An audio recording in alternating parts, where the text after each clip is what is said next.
Hello students, मैं सुनील शर्मा कक्षा 10 की महत्वपूर्ण प्रश्नावली को लेकर एक बार फिर आपके सामने हूँ।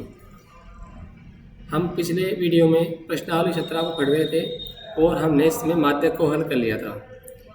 इसके आगे हम आगे बढ़ते हैं और आज हम बहुलक को सीखेंगे। तो बहुलक सबसे अधिक बारंबारता वाला चर होता है। वह चर जिसकी बारंबारता सबसे अधिक हो वह बहुलक होता है। इसमें भी माध्यक की तरह 3 प्रकार के क्वेश्चन दिए होंगे। पहले क्वेश्चन वो होंगे जिनमें केवल चर दिए होंगे। दूसरे क्वेश्चन वो होंगे जिनमें पहला कॉलम वर्ग का होगा और अगला कॉलम एफ का होगा। और तीसरे क्वेश्चन वो होंगे जिनमें पहला कॉलम एक्स का और अगला कॉलम एफ का होगा। तो बहुलक ज्ञात करना बिल्कुल आसान है। जैसे अपने को केवल और केवल चर दे रखे हैं, तो हमें ये देखना होता है कि सबसे अधिक बार कौन सा चर आया है। जो चर सबसे अधिक बार आता है वही उसका बहुलक होता है। जैसे प्रश्नावली 17.8 लेते हैं और इसका पहला क्वेश्चन दे रखा है कि निम्न बंटन का बहुलक ज्ञात कीजिए। और इसमें कुछ चर आपको दे रखे हैं, जैसे दिए हैं 2, 5, 7, 5, 3, 5, 4, 2। इस प्रकार से हमने एक उदाहरण ले लिया है। इस दिए गए क्वेश्चन में आपको चर दे रखे हैं और इसमें आपको बहुलक ज्ञात करना है। तो हमें देखना है कि सबसे अधिक बार कौन सा चर आया है। तो हम इसको ध्यान से देखने पर हम देखते हैं कि 2 इसमें 2 बार आया है और 5 इसमें 3 बार आया है। तो सबसे अधिक बार आने वाली संख्या या चर 5 है, अतः इसका बहुलक 5 होगा। हल लिखने के लिए इसमें लिख देंगे कि यहाँ 5 सर्वाधिक बार आया है या 5 की बारंबारता सबसे अधिक है, अतः इसका बहुलक 5 होगा। दूसरा क्वेश्चन वो होगा जिसमें सारणी होगी, पहला कॉलम x का दूसरा कॉलम f का होता है। जैसे एक उदाहरण लेते हैं x और f। इस प्रकार से दे रखा है 1, 2, 3, 4 और यहाँ बारंबारताएं आपको दे रखी है इस प्रकार से। तो x दे रखे हैं 1, 2, 3, 4 और f दिया है 5, 7, 10 और 3। हमें इस सारणी का बहुलक ज्ञात करना है। तो बहुलक ज्ञात करने के लिए हमें सबसे अधिक बारंबारता की पहचान करनी है। तो बारंबारता वाले कॉलम में सबसे बड़ा मान ढूंढेंगे जो कि 10 है और इसके ठीक सामने का चर 3 है, अतः इस क्वेश्चन का बहुलक 3 होगा। इसको लिखेंगे हम कि यहाँ सबसे अधिक बारंबारता 10 है जिसका संगत चर 3 है, अतः बहुलक 3 है। बहुलक बराबर 3 इसका आंसर हो जाएगा। इस प्रकार से 2 प्रकार के क्वेश्चनों को बहुलक निकालना बिल्कुल आसान है। ये डायरेक्ट मौखिक रूप से निकाले जा सकते हैं। इसके बाद करते हैं हम तीसरे टाइप के क्वेश्चन की। इसमें आपको सारणी दी होगी जिसका पहला कॉलम वर्ग और अगला कॉलम एफ का होगा। ऐसे क्वेश्चनों को हल करने के लिए हमें सबसे पहले इसका सूत्र याद करना है।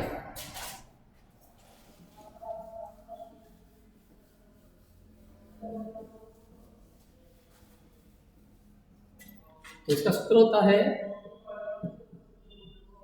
बहुलक, जिसको हम जेड के द्वारा व्यक्त करते हैं L plus F1 minus F0 2F1 minus F0 minus F2 और गुणा H। ये इसका सूत्र होता है बहुलक, जिसको हम जेड से व्यक्त करेंगे, बराबर होता है L प्लस फिर कोष्टक का प्रयोग कर लेंगे F1 minus F0 upon 2F1 minus F0 minus F2 फिर कोष्टक बंद करके और गुणा H लगा देंगे। इसको समझने के लिए हम एक किताब का कोई क्वेश्चन लेते हैं। तो प्रश्नावली 17.8 में आपको क्वेश्चन नंबर 6 से लेकर क्वेश्चन नंबर 9 तक सभी बहुलक दे रखे हैं जिनमें पहला कॉलम वर्ग का है। तो इनमें से एक क्वेश्चन कर लेते हैं। जैसे इसका छठा क्वेश्चन दे रखा है कि पहला कॉलम दिया है वर्ग और अगला कॉलम दिया है f। वर्ग में दे रखा है 10 से 15, 15 से 20, 20 से 25 और इस प्रकार 45 तक दे रखे हैं। 25 से 30, 30 से 35, 35 से 40 और 40 से 45। फिर इसकी अगली की है 3, 7, 16, 12, 9, 5 और 3। अब हमें इस सारणी का बहुलक ज्ञात करना है। तो बहुलक ज्ञात करने के लिए सबसे पहले सबसे अधिक बारंबारता की पहचान करते हैं। तो यहाँ हम देखते हैं कि सबसे अधिक बारंबारता 16 है, तो हम इसको अंडरलाइन कर लेंगे। इस 16 के ठीक सामने का जो वर्ग है इसे हम बहुलक वर्ग कहते हैं। दिए गए 5 मानों को पहचानना है, तो L और H दोनों बिल्कुल माध्यक की तरह होते हैं। L जैसे माध्यक में माध्यक वर्ग की निम्न सीमा थी और H वर्ग अंतराल था, उसी प्रकार से बहुलक में L बहुलक वर्ग की निम्न सीमा और H इसका वर्ग अंतराल होगा। तो यहाँ पर L प्राप्त हो जाएगा हमें 20 और H प्राप्त हो जाएगा हमें 5। अब हमें F0, F1 और F2 की पहचान करनी है। इसके लिए हमें इस वर्ग के ठीक सामने वाले बारंबारता के एक बारंबारता ऊपर से और एक बारंबारता नीचे से लेनी है, और ऊपर से हमें 0, 1, 2 लिखना है। तो 0, 1, 2 F का कॉलम है, तो यहाँ F लगा देंगे, तो जो हो जाएगा F0 यानी F0 7 हो जाएगा, F1 16 हो जाएगा और F2 बराबर 12 हो जाएगा। अब इसमें लिखेंगे कि यहाँ सबसे अधिक बारंबारता 16 है, अतः बहुलक वर्ग 20 से 25 है। इसमें 5 वाले लिख रहे हैं। सबसे पहले L, तो L यहाँ से देखेंगे हमें L है 20, H वर्ग अंतराल है 5, F0 देखेंगे यहाँ से 7, F1 बराबर 16 और F2 बराबर दे रखा है 12। ये सभी मान आप अपने सूत्र में रख देंगे और हल कर लेंगे तो बहुलक प्राप्त हो जाएगा। तो बराबर किसके बराबर L का मान रखें 20 प्लस F1 रखें 16, F0 7, 2 गुणा 16, F1 का मान, F0 का मान 7 और F2 का मान 12, फिर गुणा यहाँ पर आ जाएगा 5। बेचे अब 5 है तो 5 गुणा कर देंगे, बराबर कितने बराबर 20 प्लस, पहले कोष्टक कॉल करना है तो 16 में घटाएंगे 7, तो ये बच जाएगा आपका 9। यहाँ गुणा और माइनस है तो सबसे पहले गुणा होगा, तो यहाँ 16 को 2 से गुणा करेंगे, 16 दूनी 32। यहाँ दोनों ही संख्याओं में माइनस का चिन्ह है और समान चिन्ह हो तो संख्या जुड़ जाएगी और चिन्ह वही आएगा, यानी 7 और 12 दोनों जुड़ जाएंगे। इनको जोड़ेंगे हमें प्राप्त होगा माइनस का 19 गुणा 5, फिर 20 प्लस 9 बटे 32 में 19 घटाएंगे 13 गुणा 5, 20 प्लस यहाँ गुणा कर देंगे 45 बटे 13। अब हमें 45 में 13 का भाग देना है, तो 45 में भाग देंगे 13 का, 13 3 39, बच गए 6, अंक नहीं है तो पॉइंट लग जाएगा, यहाँ 0 बढ़ जाएगी, 13 चौक 52, बच गए 8, 0 हो जाएगी, 13 छिकी 78, बच गए 2, 13 का 13। इस प्रकार से हम पॉइंट के बाद 3 अंक प्राप्त करेंगे और तीसरे अंक को हटाएंगे। तीसरे अंक को हटाने का नियम हम पहले आपको बता चुके हैं कि यदि अंक 5 या 5 से बड़ा हो तो हटाते समय उसके पूर्व अंक में 1 अंक की वृद्धि कर देते हैं। यदि तीसरा अंक 5 से छोटा हो तो उसको हम डायरेक्ट हटा देते हैं। तो यहाँ पर तीसरा अंक है वो 1 है जो 5 से छोटा है, अतः इसको डायरेक्ट हटा देंगे तो बच जाएगा 3.46। तो 20 प्लस 3.46, इनको जोड़ेंगे तो पॉइंट के नीचे पॉइंट लगा के जोड़ देंगे इसको, तो आएगा 23.46 ANX। इस प्रकार से हम बहुलक के किसी भी प्रश्न को हल कर सकते हैं। तो प्रश्न 17.8 के सभी क्वेश्चनों को आपको हल करना है।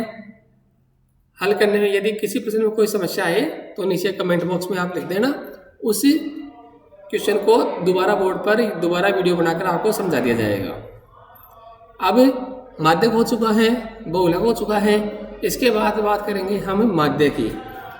तो जैसा कि पहले आपको बताया मैंने कि माध्य को हल करने की 3 विधियां हैं, प्रत्यक्ष विधि, कल्पित विधि और पद विचलन विधि। तो हम सबसे पहले बात करेंगे प्रत्यक्ष विधि की, कि प्रत्यक्ष विधि के प्रश्नों को कैसे हल किया जाता है। इसमें भी सवाल 3 प्रकार के होंगे। पहले वे सवाल होंगे जिनमें केवल चर दिया है, दूसरे वो क्वेश्चन होंगे जिसमें एक्स और एफ दिया है, और तीसरे क्वेश्चन वो होंगे जिनमें वर्ग और एफ दिया है। तो एक बार हम चर वाले क्वेश्चनों को फिलहाल छोड़ रहे हैं, इनको हम आगे चल के हल करेंगे। पहले हम सारणी हल करते हैं। तो सारणी कैसे हल करते हैं?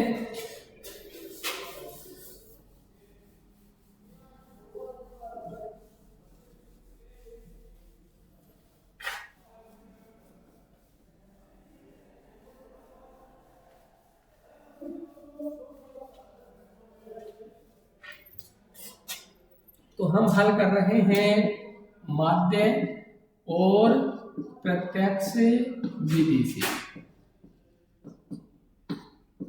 सबसे पहले हम सीख रहे हैं माध्य ज्ञात करने की प्रत्यक्ष विधि को। तो प्रत्यक्ष विधि की बात करें तो इसमें सूत्र होता है माध्य, इसको हम लिखते हैं एक्स बार बराबर होता है सिग्मा एफ एक्स बटे सिग्मा एफ। ये जो चिन्ह है इसको बोलते हैं सिग्मा, और इसका अर्थ होता है योग। सिग्मा का अर्थ होता है योग। तो सिग्मा एफ एक्स का अर्थ हो गया एफ एक्स का योग, और सिग्मा एफ का अर्थ हो गया एफ का योग, यानी बारंबारताओं का योग। तो सबसे पहले हम 17.2 और 17.3 को हल करेंगे। इन दोनों ही प्रश्नावलियों में आपके प्रत्यक्ष विधि से माध्य ज्ञात करने हैं। तो हम 17.2 को निकाल लें, और इसमें पहला क्वेश्चन देखते हैं।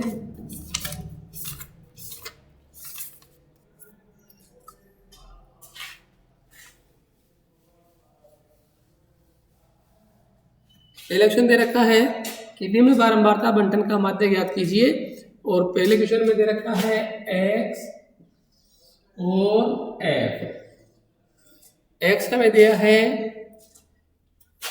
3, 5, 8 और 11। f दिए हैं 2, 4, 5 और 3। सूत्र होता है इसका एक्स बार बराबर है सिग्मा एफ एक्स बटे सिग्मा एफ। तो हमें एफ एक्स का योग चाहिए और एफ का योग चाहिए। तो हमें सबसे पहले यहाँ पर एफ एक्स प्राप्त करना होगा। तो माध्य में अगला कॉलम बनता है एफ एक्स का।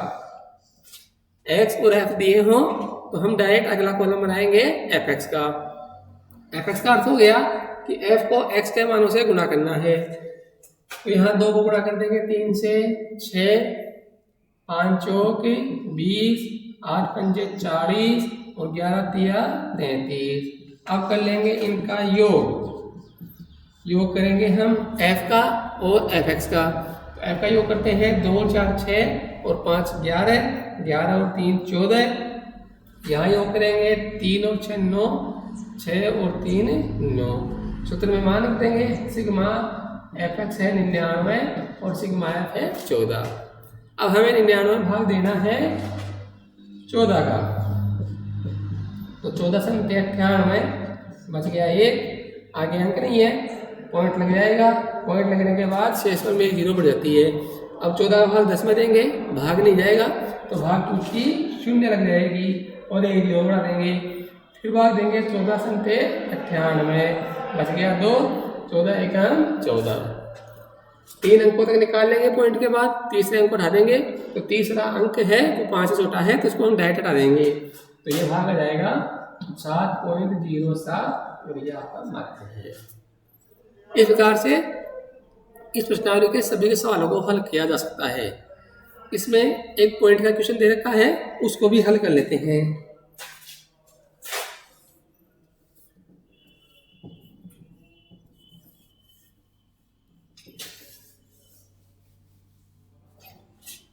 तो इसका क्वेश्चन नंबर 4 दे रखा है, इसमें दिया है x का मान 0.1, 0.3, 0.5,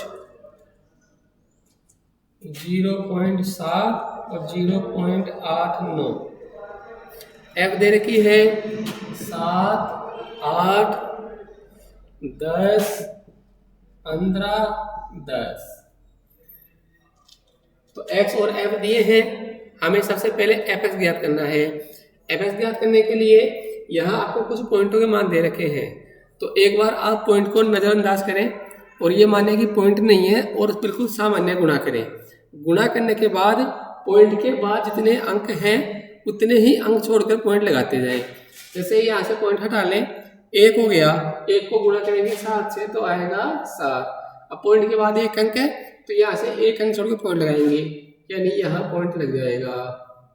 इसके बाद 3 को गुणा करेंगे 8 से तो 8 3 24 आएगा। अब हमें पॉइंट लगाना है तो यहाँ पॉइंट के बाद 1 अंक है तो 1 अंक छोड़ के पॉइंट लगेगा, यानी पॉइंट लग जाएगा 2.4। इसी प्रकार 10 को गुणा करेंगे 5 से 50 और पॉइंट लग जाएगा 1 अंक छोड़कर तो 5.0। 15 गुणा करेंगे 7 से तो 15 से 105, 1 अंक छोड़ पॉइंट लगेगा तो 10.5। 10 को गुणा करेंगे 89 से आएगा 890 आएगा। अब पॉइंट के बाद 2 अंक है तो हमें 2 अंक छोड़ के पॉइंट लगाना है, तो पॉइंट लगेगा 8.90 आएगा। अब पॉइंट के बाद 0 आ रहा है तो 0 का कोई महत्व नहीं है, इस 0 को हम हटा देंगे तो बचेगा अपना 8.9।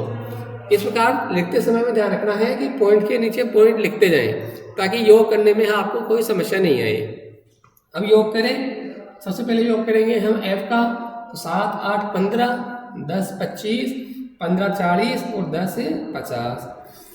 यहाँ योग करें 7 और 4 11, 11 और 5 16, 16 9 25, हासिल लग गया 2, पॉइंट के नीचे पॉइंट लगा देंगे। 2 और 2 4, 5 9, 9 और 8 17, हासिल लग गया 1, 1 और 1 2, तो ये हो जाएगा 27.5। सूत्र में वहाँ रख दें तो आएगा 27.5 और बटे हुए 50। सबसे पहले पॉइंट को हटा लें, तो पॉइंट हटाएंगे तो पॉइंट के बाद 1 अंक है, नीचे 1 0 बढ़ जाएगी। 5 से कट रहा है तो 5 से काट दें, 5 का भाग दे दें, 5 25, फिर 2 बच गए, फिर 5 25 और 5 से काटेंगे तो बटे में 100। और 100 का भाग देना बिल्कुल आसान है, 100 में 2 0 होती है तो 2 अंक छोड़ पॉइंट लगा देंगे तो पॉइंट लग जाएगा 0.55। पॉइंट के पहले कोई अंक नहीं हो तो हम 0 लगा लेते हैं, यह आपका आंसर है। इस प्रकार से यदि x और f दिया हो तो हम डायरेक्ट fx ज्ञात करते हैं और सिग्मा fx बटे सिग्मा f के सूत्र से माध्य को ज्ञात कर लेते हैं। तो ये 17.2 के क्वेश्चन है। इसके बाद है 17.3 जिसमें आपको सवाल दे रखे हैं, उनमें पहला कॉलम वर्ग का है और इसका अगला कॉलम f का है।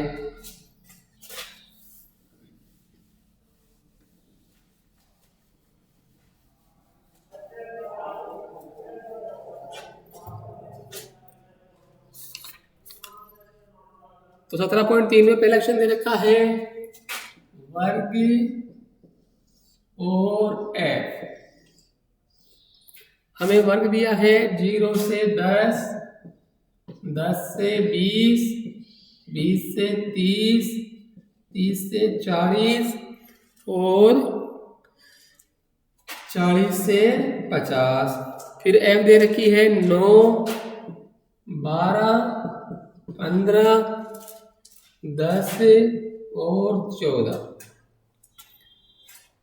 17.3 को भी प्रत्यक्ष विधि से हल करना है और प्रत्यक्ष विधि में सूत्र होता है सिग्मा fx बटे सिग्मा f। अब f तो अपने पास है लेकिन अपने पास x नहीं है, तो सबसे पहला काम हमें यह करना है कि हमें x ज्ञात करना है। तो x को हम लिखते हैं मध्यमान, मध्यमान ही x कहलाता है। मध्यमान हमेशा वर्ग वाले कॉलम से ज्ञात किया जाता है। इसको ज्ञात करने की कई विधियां हैं।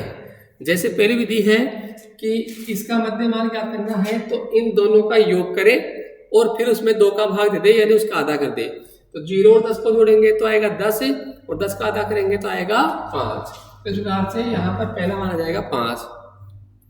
यहाँ प्राप्त करना है तो 10 और 20 को जोड़े तो आएगा 30 और 30 का आधा करें तो कितना आएगा 15। इसी प्रकार 20 और 30 को जोड़े 50, 50 का आधा करें 25, 30 और 40 को जोड़े 70, 70 का आधा करें 35, 40 का जोड़े 90, 90 का आधा करें 45।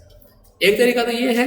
दूसरा तरीका है कि यहाँ सभी में अंतर समान है और सभी में अंतर दे रखा है 10 का, तो जितने का अंतर हो उसका आधा कर लें तो 10 का आधा हो जाएगा 5। अब पहले सभी मानों में 5 को जोड़ते जाएं, यानी अंतर का आधा पहले मानों में जोड़ना है। 10 का अंतर है, आधा 5 हो गया, 5 जोड़ दे 5 आएगा, यहाँ 5 जोड़ दे 15, यहाँ 5 जोड़ दे 25, यहाँ 5 जोड़ दे 35, यहाँ 5 जोड़ दे 45। अब यदि वर्ग को हटा दिया जाए तो ये पिछली 17.2 प्रश्नावली की तरह सवाल बन गया है, जिसमें एक कॉलम x का है और एक कॉलम f का है। तो हमें सबसे पहले निकालना है इसका fx, यानी f को x से गुणा करना है।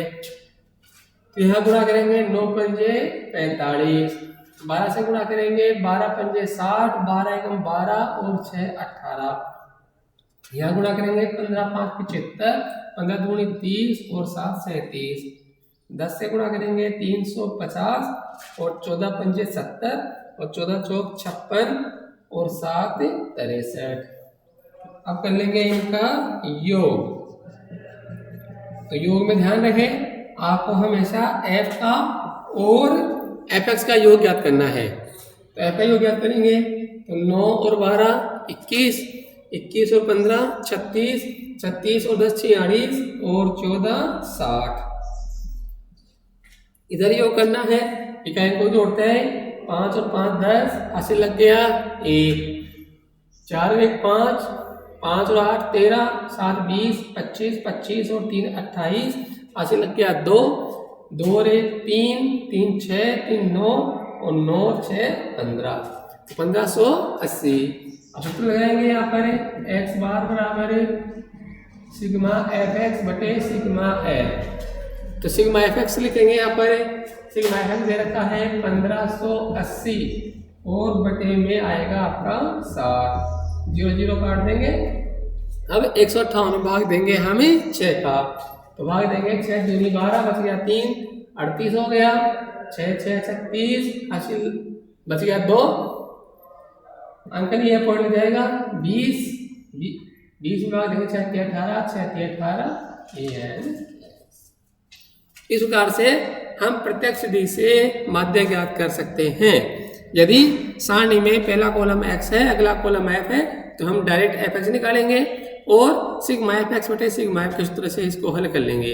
यदि पहला कॉलम वर्ग का है तो सबसे पहले हमें x मध्यमान को निकालना होगा, मध्यमान वर्ग से निकाला जाएगा, उसके बाद fx के सूत्र का प्रयोग करते हुए हम माध्य का मान ज्ञात कर लेंगे। अब 17.2 में जो लास्ट के 2 क्वेश्चन दे रखे हैं उनमें आपको चरों को ज्ञात करना है। तो एक बार पुनः 17.2 में चले और इसका क्वेश्चन नंबर 7 और 8 को देखें। तो सबसे पहले देखते हैं इसका क्वेश्चन नंबर 7।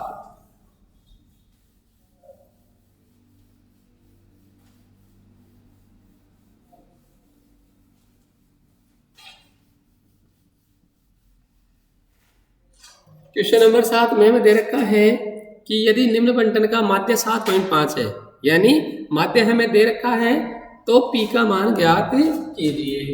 हमें दिया है x और f। x वाले कॉलम में दे रखा है 3 5 7 9 11 और 13।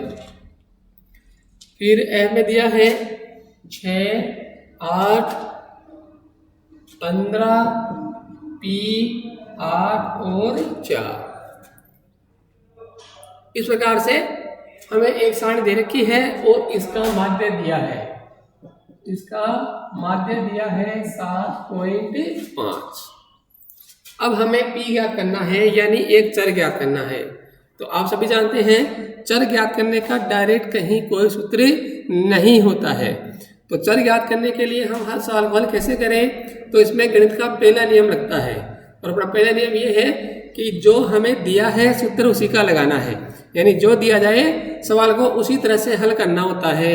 जैसे यहाँ पर हमें माध्य दे रखा है तो हम सवाल को माध्य ज्ञात करने की तरह ही हल करेंगे, दिए गए मान रखेंगे तो p का मान आ जाएगा। हमें माध्य दिया है तो हम माध्य की तरह हल करेंगे, और माध्य में अगला कॉलम आता है fx का, तो अगला कॉलम निकाल लेंगे हमें fx का। 3 को 6 से गुणा कर दो 18, 5 8 40, 15 7 105, 9 को गुणा करेंगे 9p, 11 8 88 और 13 चौक 52। अब करेंगे इनका योग। अभी चरों के योग में ध्यान रखना है कि एक चर संख्या और एक अचर संख्या आपस में कभी ना तो जुड़ती है और ना ही घटती है। जोड़ना और घटाना हो तो इनको प्लस और माइनस में ही लिखा जाता है। जैसे हम यहाँ पर इन संख्याओं को जोड़ेंगे तो बीच में पी आ रहा है, तो पी इन सामान्य पूर्णांकों में ना तो जुड़ेगा और ना ही घटेगा, यानी इसको जोड़ना है तो इसको प्लस में लिखना पड़ेगा। इनका योग करते हैं 6 और 8 14, 14 और 15 29, 29 और 8 37, 37 और 4 41 और 41 में जोड़ना है पी तो आएगा 41 प्लस पी। इस प्रकार जोड़ना है। अगले कॉलम में चलते हैं, यहाँ भी योग करना है तो यहाँ पर पी वाला कॉलम आ रहा है 9p। अब ध्यान रहे 9 एक अचर संख्या है, लेकिन चूंकि ये एक चर से गुणा है तो यह भी एक चर संख्या बन जाती है। तो अब इन शेष संख्याओं में 9p ना जुड़ेगा और ना ही घटेगा। अक्सर हम गलती करते हैं कि हमें मालूम होता है कि चर और अचर आपस में जुड़ेंगे नहीं तो हम p को नहीं जोड़ते हैं, लेकिन इसके साथ जो 9 लगा हुआ है हम उसको जोड़ देते हैं, जो कि सवाल गलत हो जाता है। अतः हमें इस 9p को इन सामान्य संख्याओं में नहीं जोड़ना है। तो इनको जोड़े 8 5 13, 13 8 21, 21 और 3 23, हासिल लग गया 2, 2 और 1 3 4 7 17, 17 8 25, 5 30 प्लस 9p। तो इसका f का योग आ गया 41 प्लस p और fx का योग आ गया 303 प्लस 9p। अब जो दिया गया है उनमें मान रखते जाएंगे। तो माध्य दिया है, सबसे पहले माध्य उसको लगाएं, सिग्मा fx बटे सिग्मा f बराबर 7.5। सबसे पहले पॉइंट को हटा लें तो पॉइंट के बाद एक अंक है तो बटे में लग जाएगा 10। 5 से कट रहा है, ये 15 ये 2, तो 5 से इसको काट देंगे। अब fx का मान लिखे 303 प्लस 9p और बटे में 41 प्लस p बराबर 15 बटे में 2। अब इस समीकरण को हल करना है तो हम इसको वज्र गुणा कर देंगे। वज्र गुणा करते हैं तो 2 को इधर गुणा कर देंगे, 2 को गुणा करेंगे 303 से तो आएगा 606, 2 को गुणा करेंगे 9p से आएगा 18p। यहाँ ध्यान रहे कि 2 है वो 9p से गुणा हो जाएगा क्योंकि चर और अचर आपस में गुणा होते हैं। फिर 15 से गुणा करें, 15 एकम 15, 15 चौक 60, 61 प्लस 15p। हमें p का मान चाहिए तो p को हम एक तरफ कर लेंगे पक्षांतरण के द्वारा और शेष संख्याओं को सामने भेज देंगे। तो 15p प्लस का इधर आएगा तो माइनस का, तो 18p माइनस 15p बराबर 615 माइनस 606। 18p में 15p घटाएंगे तो बचेगा 3p बराबर 9, 3 गुणा में है जाएगा भाग में तो p बराबर 9 बटे 3, तो p बराबर आएगा 3an। इस प्रकार से हम दिए गए किसी भी चर को ज्ञात कर सकते हैं। एक बार पुनः लिखते हुए आप इसका रिवीजन कर लेना तो आपको थोड़ा बेहतर समझ में आ जाएगा। अब चलते हैं अगले क्वेश्चन पर। तो अगला क्वेश्चन दे रखा है आपको, जिसमें आपको 2 चर दिए हैं। इसमें दिया है कि यदि निम्न बारंबारता बंटन का माध्य 1.46 है तो अज्ञात बारंबारताएं ज्ञात कीजिए।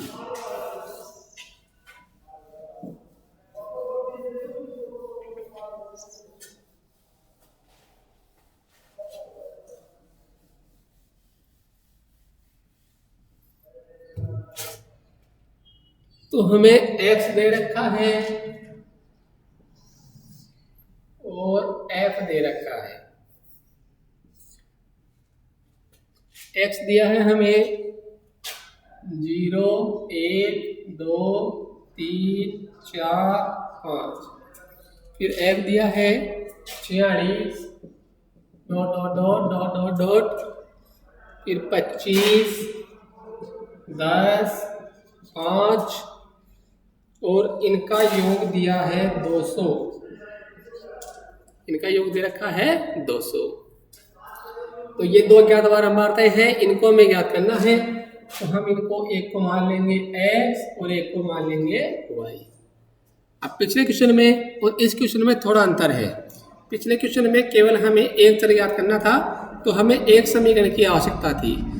इस सवाल में हमें दो चर दे रखे हैं तो हमें दो समीकरणों की आवश्यकता होगी। भाई एक चर हल करने के लिए एक समीकरण और दो चरों को हल करने के लिए दो समीकरणों की आवश्यकता होती है। हल करने के लिए डायरेक्ट चर ज्ञात करने का कोई सूत्र नहीं होता है, तो जो दिया हो सूत्र हम उसी का लगाएंगे। तो हमें यहाँ पर माध्य दिया है तो सवाल को हम माध्य की तरह ही हल करेंगे। तो हमें इसका माध्य दिया है 1.46। तो माध्य सूत्र से हल करेंगे तो अगला कॉलम बनाएंगे हम इसमें fx का। तो गुणा करेंगे 0x 2y 75 40 25। अब करना है इनका योग। तो ध्यान रहे चर और अचर आपस में ना जुड़ेंगे ना घटेंगे। x और y दो विजातीय चर हैं तो ये भी आपस में जोड़ बाकी नहीं होगा। बाकी संख्या जोड़ेंगे तो 75 और 25 100 और 40 140। जोड़ेंगे x और 2y को तो x प्लस 2y प्लस 140। ये इनका योग आ गया। माध्य सूत्र में सूत्र लगा दें सिग्मा fx बटे सिग्मा f बराबर 1.46। पॉइंट हटा दें बटे में लग जाएगा 100। सिग्मा fx लिखें h प्लस 2y प्लस 140 बटे सिग्मा f दिया है 200 बराबर 146 बटे में 100। अब नीचे 2 जीरो है दोनों तरफ है तो 2 जीरो कट जाएगी। अब करेंगे वज्र गुणा। तो वज्र गुणा में 1 से गुणा करेंगे तो सेम यही माना जाएगा और 2 को गुणा करना है 146 से। तो आएगा x प्लस 2y प्लस 140। 2 से गुणा कर देंगे 6 दूनी 12 और 29 292। 140 का करें पक्षांतरण x प्लस 2y बराबर 292 माइनस 140। तो x प्लस 2y बराबर है बाकी करेंगे 152। यह आ गया समीकरण नंबर 1। इस प्रकार से x और y में हमें एक समीकरण प्राप्त हो गया है। अब हल करने के लिए हमारे पास एक समीकरण और होना चाहिए। वो समीकरण कैसे प्राप्त करें कि यहाँ बारंबारताओं का योग हमें 200 दे रखा है। तो लिखेंगे हम प्रश्नानुसार इनका योग दिखा देंगे। तो 46 plus x plus y plus 25 plus 10 plus 5 बराबर दिया है हमें 200। तो बराबर 200 रख देंगे। जोड़ेंगे इनको तो 5 और 10 15 15 और 25 40 40 और 46 86। क्या आएगा x प्लस y प्लस 86 बराबर 200। 86 कर देंगे पक्षांतरण तो x प्लस y बराबर 200 माइनस 86। x प्लस y बराबर 114। यह आ गया समीकरण नंबर 2। इस प्रकार से हमें x और y में दो समीकरण प्राप्त हो गए हैं। अब इन दोनों समीकरणों को हमें हल करना है। तो हल करने की कुछ विधियां आपने 9th क्लास में पढ़ी हैं, जिनमें एक विधि का नाम है विलोपन। विलोपन में क्या करते हैं कि दोनों समीकरणों में किसी एक चर के गुणांक को बराबर करके उनको जोड़ के या घटाकर उसका विलोप यानी उसको हटा देते हैं। तो यहाँ समीकरण 1 2 में देखते हैं कि x दोनों में ही गुणांक 1 है x का, दोनों प्लस के हैं तो 1 में से 2 को घटा देंगे तो x का मान कट जाएगा। तो यहाँ लिखेंगे समीकरण 1 में से 2 को घटाने पर तो 1 में 2 घटाएंगे तो x प्लस 2y बराबर 152 x प्लस y बराबर 114। घटाएंगे तो नीचे के सभी चिन्ह बदल जाएंगे। अब x कट जाएगा 2y y घटाएंगे y 152 घटाएंगे 114 तो यह आएगा 38। इस बात y का मान आ गया है। y का मान वापस समीकरण 1 या 2 में रख देंगे। तो y का मान जो समीकरण आसान लगे उसमें रख देना है। समीकरण 2 में रखने पर 2 में रखेंगे तो x प्लस 38 बराबर 114। तो x बराबर 114 माइनस 38 तो x बराबर आएगा 76, इसलिए x बराबर 76 और y बराबर 38। ये इसका आंसर है। तो इस प्रकार से आज हमने सीखा है बहुलक हल करना। 17.8 प्रश्नावली कंप्लीट हो गई उसमें। फिर माध्य पढ़ा हमने, उसकी प्रत्यक्ष विधि ली है 17.2 और 17.3। तो 17.2 17.3 के सभी क्वेश्चनों को हल करना है। इसके बाद हमने सीखा है कि अज्ञात राशियाँ कैसे ज्ञात की जाएं। 17.2 में क्वेश्चन नंबर 7 और क्वेश्चन नंबर 8 दो क्वेश्चन आपको मैंने समझा दिए हैं। एक बार फिर आप इनको लिखें और अपने हाथ से इसकी प्रैक्टिस करें। यदि फिर भी किसी प्रकार की कोई समस्या आती हो तो कमेंट बॉक्स में लिखें। हमारे इस चैनल को लाइक करें, सब्सक्राइब करें और शेयर करें। धन्यवाद।